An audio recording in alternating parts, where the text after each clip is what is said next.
আজকের গল্প অশ্রুধারা। বন্যা অঞ্চলের এক নির্জন পাহাড়ি গ্রামে ছিল এক সুন্দর ঝর্ণা।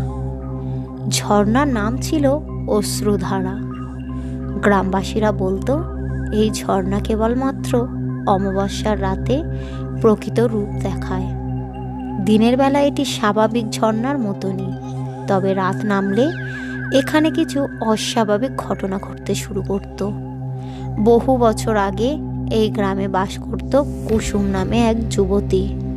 কুসুম ছিল অনাথ, কিন্তু তার হাসি খুশি মুখ আর কোমল হৃদয় গ্রামবাসীদের মন জুড়িয়ে দিত। সে ঝর্ণার ধারে বসে সারাদিন গান গাইত। একদিন গ্রামে আসলো এক আগন্তুক, যার নাম ছিল রুদ্র। সে ছিল চতুর আর ধূর্ত প্রকৃতির। কুসুমের সরলতা আর সৌন্দর্যে মুগ্ধ হয়ে রুদ্র তাকে প্রেমের অভিনয় করতে লাগলো। কিছুদিনের মধ্যেই কুসুম তার প্রেমে ডুবে গেল। রুদ্র কুসুমকে প্রতিশ্রুতি দিল তারা একদিন শহরে চলে যাবে এবং নতুন জীবন শুরু করবে।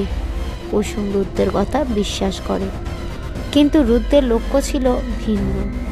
সে ঝর্ণার ধারে লুকোনো এক গুপ্তধনের খোঁজ করছিল, যা গ্রামবাসীরা জন্মের পর প্রজন্ম ধরে রক্ষিত করে আসছিল। এক অমাবস্যার রাতে রুদ্র কুসুমকে নিয়ে ঝর্ণার কাছে গেল। কুসুম তার ভালোবাসার জন্য সব কিছু ছেড়ে আসতে প্রস্তুত ছিল, কিন্তু রুদ্রের মন ছিল ঠান্ডা। সে কুসুমকে ধোঁকা দিয়ে ঝর্ণার কাছ থেকে গুপ্তধন চুরি করার চেষ্টা করলো। কুসুম তাকে বাধা দিতে গেলে রুদ্র তাকে ধাক্কা দিয়ে ঝর্ণার জলে ফেলে দেয়।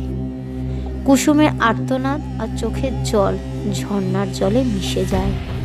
সেই রাতেই রুদ্র অদৃশ্য হয়ে যায়, আর কখনো তাকে খুঁজে পাওয়া যায়নি। এরপর থেকে ঝর্ণা অশ্রুধারা নামে পরিচিত হয়। গ্রামবাসীরা বিশ্বাস করে কুসুমের আত্মা ঝর্ণার জলে আটকে আছে। অমাবস্যার রাতে ঝর্ণার জল থেকে এক মৃদু গানের সুর ভেসে আসে, যা কুসুমের প্রিয় গান। যারা সেই সুর শুনতে পায় তারা বলে ঝর্ণার জল যেন আরও বেশি উজ্জ্বল আর ভৌতিক হয়ে ওঠে। অনেকে বলে যারা লোভী মন নিয়ে ঝর্ণার কাছে যায় তাদের কুসুমের আত্মা ভয় দেখায়। কেউ কেউ দেখেছে এক সাদা পোশাক পরা মেয়ে ঝর্ণার ধারে বসে কাঁদছে, আর সকালে গেলে সেখানে কোনো চিহ্ন থাকে না। গ্রামবাসীরা এখন অশ্রুধারার ঝর্ণার কাছে যায় শুধু পুজো দিতে, কারণ তারা বিশ্বাস করে কুসুমের আত্মাকে শান্তি দিতে গেলে গ্রামে কোনো বিপদ আসবে না। কিন্তু গ্রাম থেকে দূরের লোকেরা এই গল্পকে মিথ্যে মনে করে। একবার শহর থেকে একদল পর্যটক এলো ঝর্ণা দেখতে। তারা অমাবস্যার রাতে ক্যাম্প করার সিদ্ধান্ত নিল। সেই রাতেই তারা গানের সুর শুনে ঝর্ণার জলে অদ্ভুতভাবে আলো ছড়াতে লাগলো। এক পর্যায়ে তারা দেখলো এক সাদা ছায়া তাদের দিকে এগিয়ে আসছে। তারা ভয় পেয়ে পালিয়ে যায় এবং পরে আর কেউ ঝর্ণার ধারে রাত কাটানোর জন্য আসতে সাহস পায়নি। অশ্রুধারা ঝর্ণার গল্প এইভাবেই গ্রামবাসীর বিশ্বাস আর ভয়ে জড়িয়ে আছে। আজও এই ঝর্ণা কুসুমের কান্নার সাক্ষী হয়ে আছে। গল্পটি কেমন লাগলো কমেন্ট করবেন এবং একটা লাইক করবেন।